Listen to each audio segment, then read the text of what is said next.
እኔ የምለው ማለት ነው ጋይስ። ግን የሩታ መጣጥ ግን በጤናው ይመስላችኋል? አመጣጧ ምንም እኔ አላማረኝም። ለበቀል ነው የመጣችው ጋይስ፣ ለበቀል እንጂ አዝና ሄርሜላን እንዴት ይቅርታ ልጠይቃት ቻለች? እንዴት ይቅርታ ልትል ቻለች? ተሰናብታቸው ብላ አብርሽን ተሰናበተች ማለት ሄርሜላን ተሰናበተች ማለት ነበረ። ከትናንት ወደ በተሰራው ቪዲዮ ማለት ነው። እንግዲህ የአብርሽ ወንድምና ኤፍ መጠው ከሩታ ጋር አብሮ መጠው እሺ አልደርስባችሁም ብለው ተለያይተው አሁን በድጋሚ እንዴት መጣ እሷን ይቅርታ ልትል ቻለች? አልደርስብሽም እንዳደርሽብኝ አልደርስብም ብለው ተለያይተው እንዴት ድጋሚ ትናንትና ሊገናኙ ቻሉ? በጣም አሳሳቢ ነገር ነው። ሌላው ነገር ደግሞ ምን መሰላችሁ? ሄርሜላ የኛ ቃጣይ ነሽ። የምር በጣም ማድንቅሽ አንቺ የሴቶች ተምሳሌት፣ የምር በጣም ማድንቅሽ ልጅ ነሽ። ምክንያቱም የሰው ምክር አትስሚ፣ ከኋላ ከፊትሽ ያለውን ነገር ራስሽ እያስተዋልሽ ምን እያልሽ በራስሽ ተመሪ እንጂ በሰው አትመሪ ብላ ስለመከረቻት ትናንትና ምንድን ነው ያደረገችው? የሄርሜላ ምክር ስለሰማሽ ነው አይደል? ምን ትላላችሁ? የሄርሜላ ምክር ስለሰማች ሩታ ሜሪና ዳኒና ደስታን ሁሉንም ነው አይደል ያባረረች? ምክንያቱም የሰው ምክር አትስሚ በራስሽ ተመሪ ስለተባለች እንግዲህ ሄርሜላ ስለመከረቻት ማለት ነው አባረረቻቸው። እንዴት ታባረረናለች ብለው ነው እንግዲህ ሜሪም እንደዚያ አንቃ ያዘቻት ማለት ነው። በጣም የምትገርሙ ናቸው እናንተ። እኮ ፊልም ነው እንጂ ፊልም ነው እየሰራችሁት ያላችሁት ማለት ነው። ሌላው ነገር የምር በጣም ያሳሰበኝ ነገር ምን መሰላችሁ? እኔ አሁን ሳስበው እኔ አላቅም ብቻ ግራ እያጋባኝ ነው ያለው። ይሄ ነገር ሆን ብለው እየሰሩ ነው ያሉት። በጣም አሳሳቢና የሆነ በቃ ውዝግብግብ ያለ ነገር ነው በአሁኑ ሰዓት እየተሰራ ያለው ቪዲዮ ማለት ነው።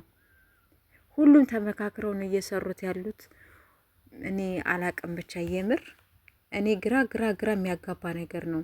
እስኪ ቢያንስ አንድ ቀን እንኳን ለውጥ እንኳን ታይቶ እስካሁን ድረስ ማለት ነው እንግዲህ ሄርሜላና አብርሽ 9ኛ ወራቸው ነው አይደል የተባለ ከተገናኙ አስቡ። ከዚያን ቀን ጀምሮ ሁሌ እኝኝኝኝ እንዳሉ ነው በቃ ሁሉም በየቦታው ማለት ነው። ሁሉም በየቦታው ግን ከዛን ቀን ማለት 9 ወር ሙሉ ቢያንስ እንኳን ግማሽ ወራታት እንኳን እስከሚያደርጉ ቢያንስ በቃ 5 ወር አድርገው እንኳን በቃ በ6ኛው ወር እንደዚህ ሊገቡ አካባቢ ስል እንኳን የሆነ ለውጥ እንኳን ሰው እንኳን አያሳይም።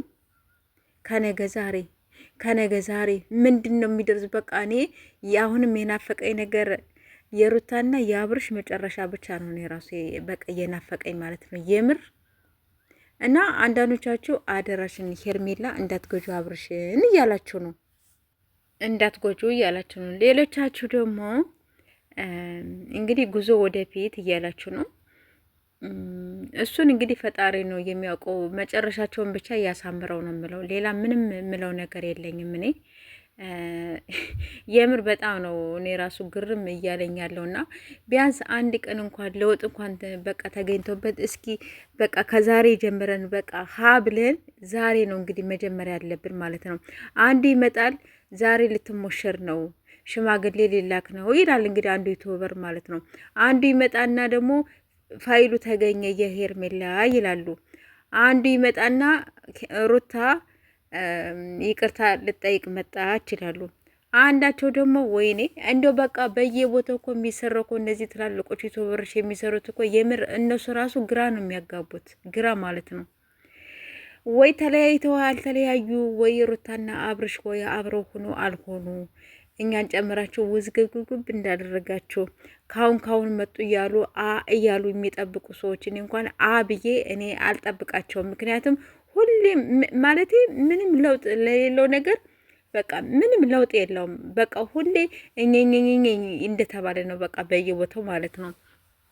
ስለዚህ አንድ ነገር እየተሰራ ስላልሆነ ወይ የሩታና አብርሽ ወይ ተለያይተው አልተለያዩ። እኔ በጣም የሚገርመኝ ሌላው ነገር ደግሞ ሄርሜላን አንቺ ባለጌ እያሏት ነው። አልቀረባችሁም።